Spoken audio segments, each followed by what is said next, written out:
Okay, good morning, all. Thanks so much for joining us here at the Network Breakfast. This is Tom Basie in Northeast Ohio, Cleveland area. And we're going to give everybody a minute or less to say good morning, and then we're going to move on and talk about what type of networker are you? And this is a quiz that I found on the internet. I thought it would be cute that we could talk about, and we'll go over each of the questions and each of the 5 answers of the 7 questions. So before we start with that, we're going to say good morning to our locally assembled group here, which would be first up is going to be Ray Antonelli. Good morning, Ray. Good morning, everyone. Ray Antonelli here. I happen to be a credit expert, having been a licensed loan officer for almost 25 years. And so if anyone has a credit question, please don't hesitate to give me a call, because I answer my phone till 9 p.m. every evening, including weekends. Having said that, I also specialize in reverse mortgages for seniors, which are a very interesting product.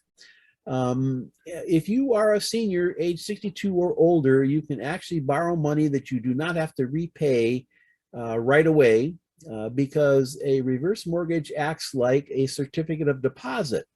When you buy a CD, the interest accrues until the CD matures, and then you go to the bank or the insurance company where you bought it, and they give you all the money back, including all the accrued interest. And a reverse mortgage works exactly the same way. So when you take out a reverse mortgage, the lender takes out a CD on your home in the form of a mortgage, except you decide when it gets cashed in. And when it gets cashed in, that's when the mortgage gets paid back. My number is 216-337-7520. Do not hesitate to give me a call. Tom, do not hesitate. Thanks so much, Ray. Multi-talented Ray Antonelli. Now we're going to say good morning to our window and door expert. That would be Chris Walters. Good morning, Chris. Good morning, ladies and gentlemen. Chris Walters with See-Through Windows. I provide vinyl replacement windows and new construction windows and glass block. We will install, or I will sell to you. I cover a territory from Port Clinton to the Pennsylvania border, Cleveland to Canton. I go take a look at every job, and within 24 to 36 hours, we'll email you a quote. And at this point in time, you who are in the investment world, we're looking in June to July before these windows can be installed. So be well aware you're going to have lead time situations. Thank you very much. Have a good day. Good day. Thank you, Chris. Thanks for being here. Next, we're going to say good morning to one of our real favorites. That would be Ask Mike. That would be Mike Bentley. Good morning, Mike. Good morning. I'm here to be your assistant in helping you with health insurance issues and questions, whether it's transitioning from employer-based coverage to an individual policy, looking to see if you qualify for a subsidy on the marketplace, interested in COBRA from your employer, or you're graduating to Medicare. Ask Mike. Thank you. Excellent. Thank you, Mike. Thanks for being here. And now our financial advisor, our local financial advisor, Rob Lord. Good morning, Rob. Good morning. Rob Lord here at Thriving Financial. I'm here to help you get to your goals financially and steering the right direction through these weird and often scary market situations. We specialize in retirement planning and being more tax efficient to pay Uncle Sam less legally and keep more in your own pocket or your beneficiaries' pockets. Rob Lord. Excellent. Thank you, Rob. And thank you for being here. And now we're going to let Trina Gigax say good morning to all of us and all of you. Good morning, Trina. Good morning, everyone. My name's Trina Gigax, and I'm what they call a cancer patient mentor or a cancer patient mentee. Anybody going through cancer who needs help with nutrition, if you can't get answers from your doctor, if you want to know about ways that you can get financial help with your bills. If you're having emotional difficulties or difficulties with your family, or just trying to accomplish life while you're going with cancer, it's free. I'm a volunteer, and my name is Trina Gigax, 216-389-7743. Thank you, Trina. God bless you. Thank you for being here. We're going to say good morning to Jeff Hexter. He's probably one of our experts in this networking business that we're going to be talking about in a couple of minutes. We're so glad he's here. It was tenuous there in the beginning. Of course, you don't know that because we didn't start until after Jeff got back. But anyway, we're going to allow Jeff to say good morning before we give Joe the floor and let him tell us about himself. Good morning, Jeff Hexter. Oh, thank you, Tom. I'm Jeff Hexter with Always Keep Computing. I work with professionals working from their homes who suffer from the weird problems that professionals working from their homes have. Sometimes it's a power outage that just needs a little help to get things working again. Typically on Wednesday mornings, I'm at Jack's Deli from 9 to 11. I grab a table and I answer computer questions for whoever joins me. I will not be there this week, just because I'm COVID quarantining right now. We have COVID in my home. Oh, no. So my wife tested positive over the weekend. Oh, shoot. See, and I planned on going there tomorrow too. Thanks. And anyway, yes, I have been there in the past a few times to Jack's Deli on Wednesday morning from 9 to 11. And Jeff is kind enough to look over people's phones, laptops, tablets, whatever's going on. You bring it there and he'll look at it and figure out what's next. That would be Jeff Hexter. And thanks for being here, Jeff. And now we're going to say good morning to Joseph Cost. It's Cost. Yes, Joe? Yeah, it is, Tom. Thanks. Okay. Good morning, Joe. And he'll tell us about it. We want to hear all about what Joe does. And we're so happy he's here. Good morning, Joe. Hey. Well, thank you very much, Tom. And good morning, everyone. Again, my name is Joe Cost. I work for Quest Financial Insurance Services. We're a complete insurance provider for personal, business, and commercial. However, my focus is strictly in the trucking industry. All I do is provide insurance coverage, loss control, risk mitigation for the trucking industry. I ran a trucking company 2 different times. I've got over 30 years experience in the trucking industry and the logistics industry. So I can offer, besides offering insurance to my clients, I can offer them a lot of insight on how to better manage and operate their trucking operations since I did that for a large company. So I think I can add a lot of value. I know I do. And I don't waste their time. I can always help them out with trucking related issues. So appreciate the time. Good morning, everyone. Thanks, Tom. Thank you, Joe. Thanks for being here. We appreciate you dropping by and being part of our group today. And so at this time, I'm going to fire up the presentation that I put together, our PowerPoint, and it'll have the 7 panels, which each of the panels has questions. And we'll ascertain, hopefully, which category you fall in. There's one of 4 categories, and we'll go over that now while I share my screen. And it looks like this. So, 7 questions to find your networking style. Are you a spectator? Number 2, a responder. 3, an activator. Or 4, a leader. We often talk about the value of networking with others, but do we really? Depending on our personal preferences, we may tend towards being a certain type of networker. And once again, it's listed: spectator, responder, activator, or leader. We often talk about the value of networking with others, but do we really do it?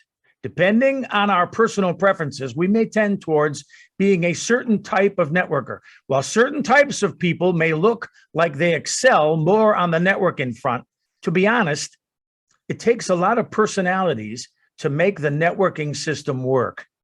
Every style could use a little more polish, and networking isn't just for the extroverts in life. While talking to strangers may not be your vibe, There are ways to use networking style to your advantage, but find out what type of networker you are. And that would be what type of networker you are. And this is the panel that starts. There's 7 questions. You would click that had we been online. Picture yourself in a group setting at a networking event. Someone says something that you can relate to. How do you respond? And then if you're taking this test online, you would pick one of those. And the results of all of these would give you whether you are one of those 4 that we mentioned. So would you pick enthusiastically comment on the common connection, or keep a lid on it? No need to say anything. There's too much commotion in the room anyway. Keep quiet, but mentally decide to follow up with them later. Find a way to respond to the connection and pull in another colleague into the conversation to get their take on it. So there's no real wrong answers here, but you can see some lean towards more activism than others. And how you answer these depends on how you're going to be related to at the end of it. Let's go on to the second one. This first question was, picture yourself in a group setting at a networking event. Someone says something that you can relate to. How do you respond? Okay, number 2. You're in the middle of a conversation and a new person wanders over trying to join the fold. What do you do? Do you wait for an opening in the conversation and ask their opinion on something that everyone was discussing? Do you adjust your posture to include them in the circle? Maybe make eye contact or give a nod, but wait to see what they have to say. Number 3 would be do nothing. March on as if nothing changed. Or the last one, stop the conversation to get their name and work details. Which one would you pick? Now, if anybody wants to jump in at any time, please. This is meant for interaction, but This could be a multiple choice. yes, these are multiple choice, and depends on how you answer, depends on one of the 4 categories you would fall in. And several of them sound pretty good. Yeah, I'd use the first 2 as assuming you want to include the person. I'd use the first 2. Wait Right. for an opening and adjust your posture. Right. Well, here you are at a networking event. You're in the middle of a conversation and a new person wanders over trying to join the fold. So now it puts you in that place. Now, Ray is saying the first 2 answers would be appropriate if you want to come high on the list. But remember, it takes all sorts to create a networking group. Not everybody's going to be a spark plug. Okay. Right. Yeah, you should probably pick the one you are most likely to do since you can't choose. Well, in both. order to be honest with yourself, that's what you'd want to do. If you're uncomfortable, then you would pick the one that probably says, you know what, if I did this, I would do nothing. I would just march on as if nothing changed. I'm standing there, everything's going smoothly. Somebody else walks in. What do? I don't know what I would probably look at the person. Maybe I would introduce myself, shake the hand, but it depends on how far along in the conversation, the networking conversation you were.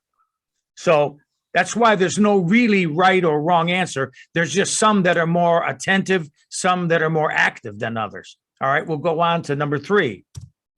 In a normal non-pandemic situation, how do you like to approach your lunchtime on a weekly basis? Number 1, your answer would be, I like to grab a lunch with 1 or 2 people if they ask.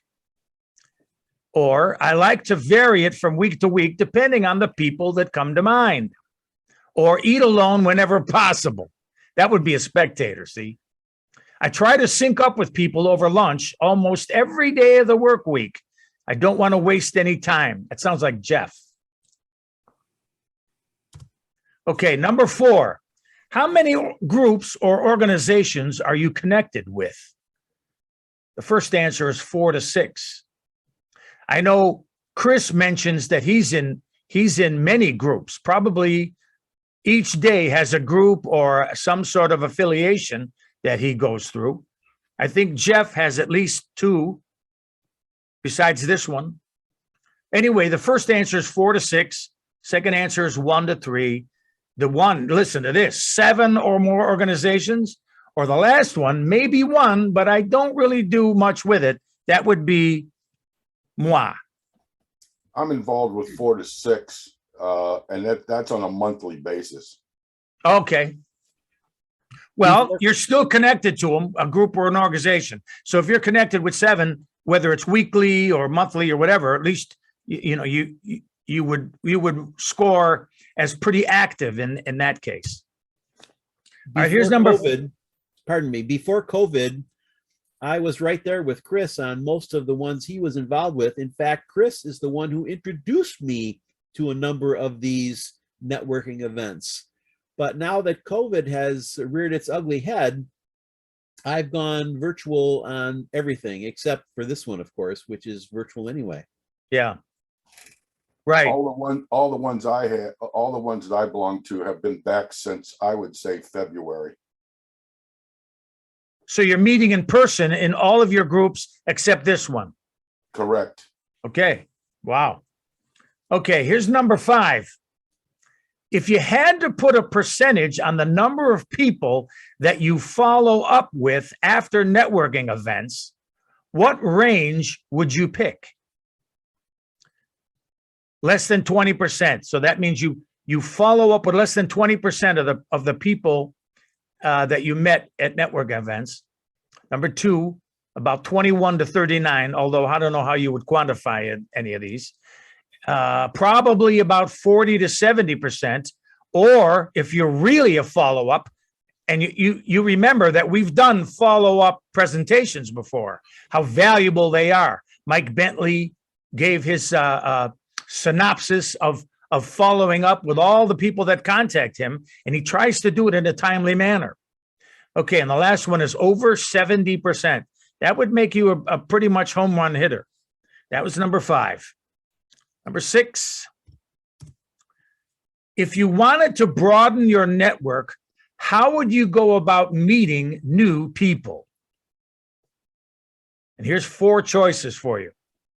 A mutual friend reaches out to me to make a connection, or wait for them to find me. That's probably the category I fall in. Number 3, I reach out to my connections to make more connections. And number 4, direct cold calling. Man, that's a brutal way to go. That's if you wanted to broaden your network, and most of us do. We have different ways of approaching that, but we want to broaden our network, and these are some of the ways that you would go about making that happen. Okay, here's number 7. What's your main reason that you normally reach out to your network? That would be number 1 would be I see reasons to connect with people all the time.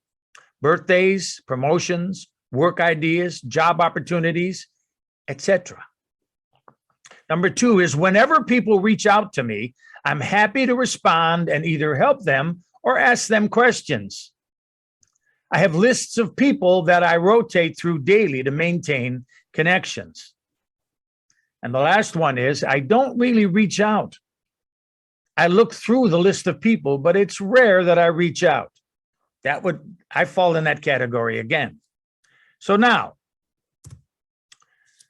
while this isn't an exhaustive list, and there are some nuances that you could add, you can generally find the type that you are closest to and work from there.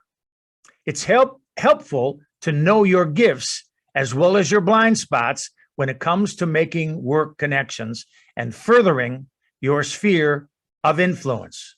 Now, these are the 4 choices had you answered in a certain way. The number 1 would be a spectator. If you like to hang back and watch what's happening, your preference is not to get involved. As a result, your network could be small. Sometimes, to increase your personal comfort levels in the networking process, You can just remember to follow up with people over email or via social media. If the large group setting is a drag for you, then invite people out to get coffee in a one-on-one setting or in a small, socially distanced group. Keep an eye on what matches your personality and style and go from there.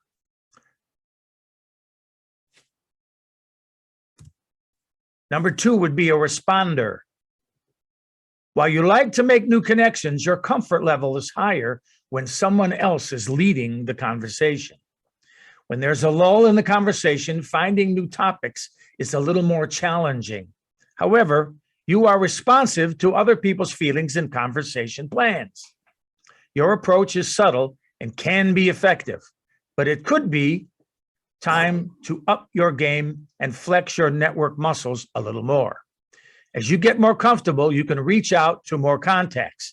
The beauty is that you don't usually come on too strong, so people won't be avoiding you or thinking you're a nuisance. Number 3 is an activator. You are the one who likes to get the party started. You look for networking opportunities and actively find ways to make them happen. Whether the end result is benefits you or someone else, you like to initiate connections and conversations. When jobs take a left turn, your network likes to reach out to you. When you look at your network, keep things like geography, industry, function, gender, and age in mind so that you can differentiate your reach. The more diversity you have, the better your reach and value. Don't try to over-pursue people. You might scare them away. And this is probably the home run hitter here. Number 4 is leader. You probably tend to be strategic in all things, and that includes networking. While you may not be the life of the party, you are methodical and consistent in your networking approach. When you have opportunities to get involved in organizations, you do it. Careful with appearing insincere. Networking isn't about checking boxes, but rather about personal growth for you and others. Sometimes it's okay to go a little bit farther than the surface with your connections. People want to feel valued for who they are rather than for what they can do for you. It's okay to keep your timing and frequency in check with conversations. You are the only one person. But make sure to regularly assess your levels of genuineness in the process. That leads us to networking matters for career growth. We all know that networking can lead to more career success, but now may not be a good time to make sure that you're not only doing it, but doing it well. Don't underestimate the power of good relationships in your professional life. But just like your personal life, you have to nurture and build the relationships in order for them to grow and be beneficial. And I'm sending out a special thanks to clearjobs.com and Jillian Hamilton for putting this information together. And they will in turn thank me for presenting it to you today.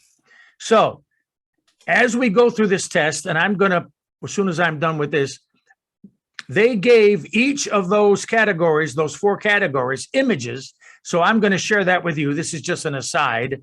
So if you're a leader, this is like the congratulations. Your idea, plan, and action was for the leader. You're an activator. Number 3, look at this guy. This is what this particular online magazine showed as what an activator would be. That's why you don't want to scare people away. This would scare people away, especially in a networking environment where everybody's watching their P's and Q's. And here's a responder. Not sure what all that means, but nevertheless, that's the image they gave to a responder. And number 1 is spectator. And there you are at a soccer game, football game, whatever that is, and you're just standing back there and you're a spectator. I probably fall into that, maybe even a little less than that. So there you have that. And now, thank you so much. Special thanks once again to clearancejobs.com and Jillian Hamilton. And we can now discuss any of that especially I'd like to hear from Jeff for at least a minute or so, because he seems to be he's gotten this down to a science of how to network properly, one-on-one properly. So let's ask Jeff, please.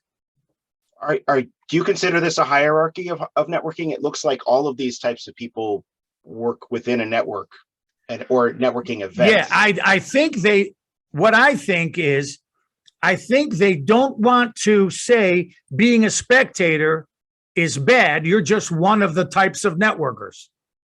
That's how I read.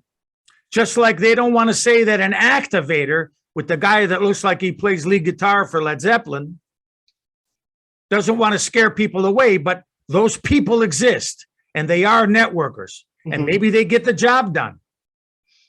Right. It's like you can't be in a setting where you've got 15 people that are all type A personalities.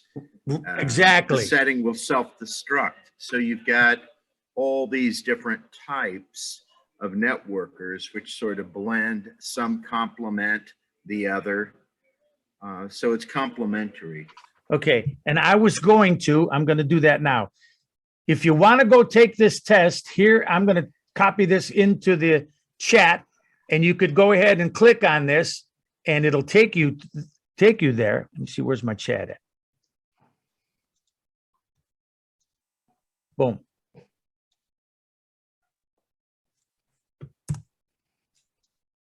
Now you can go ahead and do that if you care to see where you fall and answer it honestly. Absolutely.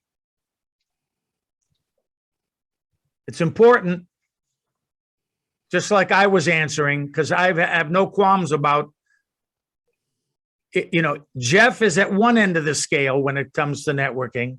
I'm at the other end of the scale, if I'm even on the scale. The only networking I do is this. I want to The make things a they comment. mentioned. I'm sorry, go ahead. Well, I was going to say they talk about broadening your network, but they don't talk about deepening your network in this. So the relationships you have, the quality of the relationship is to me at least as important, if not more important, than the number of people you have those connections with. So a mile wide and an inch deep is not a powerful network, but something that's fairly deep and fairly wide can be a really powerful network. And even a narrow network that's very deep can be a very powerful network.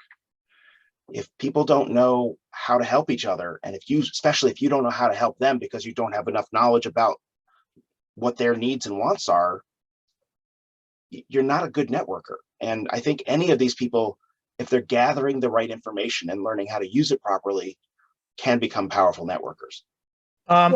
Can you quantify what a successful networker is? Do they get a lot? Do they have more business than they can handle? Do they have more friends than they can handle? Do they get invited to more parties than they could possibly go to? Is that a successful networker? Okay, Mike Bentley's got to go. Oh, Thank you, Mike. Okay. I didn't think this was about whether you're a successful networker. I took this to be more about how you initiate networking. You're probably right there. Yeah. But to answer Tom's question, the success in networking is really in the eye of the beholder. So if your goal is limited, then you can have easy success. If your goal is very difficult, then success could be measured once you've achieved a certain thing that's more difficult to achieve. I like to flip networking on its head. My goal is not to get from my network, it's to build a network that I can give to. So my job isn't to be the fastest or smartest person in the room. It's to make the whole room smarter and faster and more effective. And my goal isn't to get in the room and get all the business from people or get the referrals from people. I have my clientele. I want to be able to give those referrals. I want to refer my clients to those people. I want my clients to not want to leave me because I am a resource to them, because I can connect them with the answers to the problems. Mm-hmm. So I measure my success by keeping retention of my clients. not what most people think about their network for. Right. Oddly, I came out that I was a responder when I thought for sure I'd be a spectator. But I guess that means I put a little more effort into it than I thought I do. Because you're willing to interact with somebody that approached you. Mhm, That was how we talked about it before we actually got started. mhm. I want to say something about follow-up. Yeah. Follow-up, obviously, with networking is probably one of the most crucial things that you can do. And I use, and I've probably said this once before, at least, I use Google Calendar. I let Google Calendar run my life almost. You know, being almost 71, I'll be 71 in July, yeah, forgetful, you know, as you get older, et cetera. And using Google Calendar allows me to literally remind myself about everything. I mean, I have, in addition to networking, I also have a reminder this evening to take the garbage out. So I don't forget to put the garbage cans out, you know, for the folks tomorrow morning. So Google Calendar can be a very positive thing because it shows up on your phone and it shows up on your PC at the same time. Mhm. So you need those reminders to keep everything, to keep your life moving along properly. Exactly. And there's nothing wrong with that. Let me ask Jeff. Jeff, do you do that too? Do you have reminders to make sure that everything gets done in order and at a proper time? Not as detailed perhaps, but I do put notes to follow up. I make a calendar event to follow up with somebody about something, or when I meet someone, I'll write on their business card. I like to use this, what we talked about and what I told them I would send them, so that I capture that information. And I have notes in my phone about where I met somebody, who introduced us, perhaps a little background information about them as I get to know them. So I've captured what I believe are relevant details about another person. That makes sense? I'm a little different. I have to go see probably, and this is on the average, I see 15 to 20 houses a week.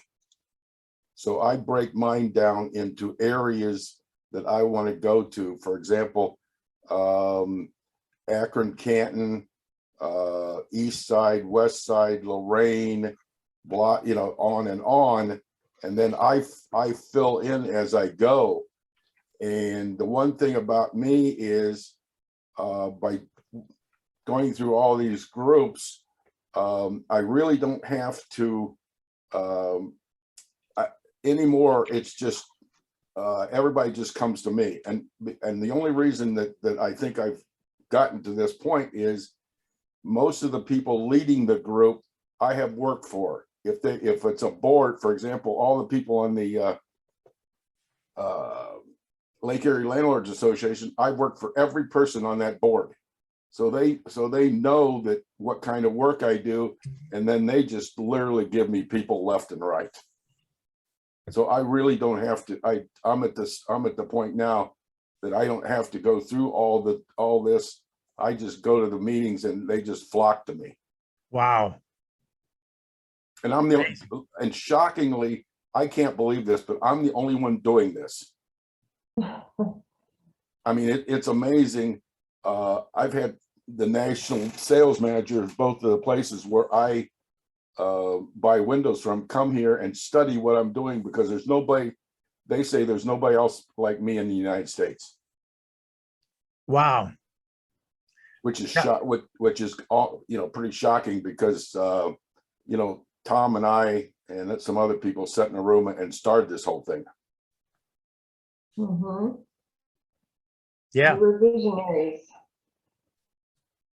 Yeah. The network breakfast actually started. I'm trying to get an actual date, but it was in 2004 Mhm. at the original Pancake House. Yum. I think they're under new ownership. You want to go there? Want to go back there? I'll try it out. It's got a great I name. love their pancakes. They have great gluten-free pancakes. They're excellent.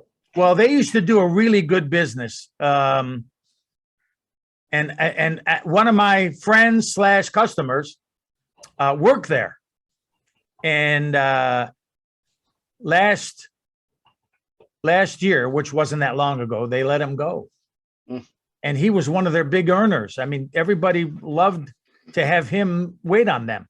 Anyway, so yeah, we'll have to make plans to stop by there. I wonder if they're still going to close at 3 o'clock and all of that. It's that kind of place. Yeah, a couple of them have always been like that. They're open from like 6:30 till 2 or 3. Yeah. They just don't want to deal with the dinner thing. Dinner, right, yeah. Well, also they can't get anybody to work. Well, these days, Yeah. that's correct. Yeah, this was prior to COVID, though. They were always like that. Okay, Rob's got to get going. Bye, Rob. Thank you. Hi, Rob. Okay, well, I guess I'll go walk the Bentley boy. Yeah. Anyway, so, okay, we'll shut down the YouTube portion of our meeting. We can stick around, but as far as the YouTubers go, thanks so much for waiting and watching and seeing what we all had to say and think about the idea of seven questions of what type of networker you are. So thanks again. We'll talk to you next Tuesday morning here at the Network Breakfast. My name is Tom Basie. I'm an IT professional here in Northeast Ohio. Thanks for dropping by. We'll talk to you next week. All you YouTubers out there, we love you. Subscribe and don't forget to hit the bell. Thanks so much. We'll talk to you next week. Bye. Thanks, Tom.